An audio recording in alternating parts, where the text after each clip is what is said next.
се стандардни, веќе видени одговори на Мицковски, на ВМРО-ДПН. За да доживееме од нив поддршка на новите членови на СДСМ во Централниот одбор, очигледно треба да се случи едно нешто, да ги предложиме оние кои што работат за нив, оние кои што одработуваат за нив и оние да ни го пратат списокот на членови, кои што се подобни за ВМРО-ДПМН, ние да ги предложиме, нели, па потоа да бидат прифатени. Но тоа нема да се случи затоа што нас не е јасна играта кој стои позади сето и нови најави и така натаму. На крајот на криштата нека си го консултира пријателот од Унгарија,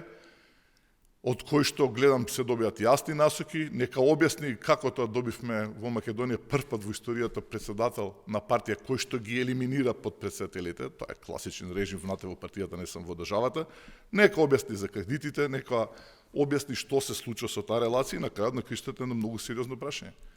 Нека каже што ќе се случи со Груевски и имаме избори во Унгарија, така. Што ќе се случи, која е неговата улога и дали на крајот на криштата ќе го доведат затоа што се обврзани според законот Груевски дома.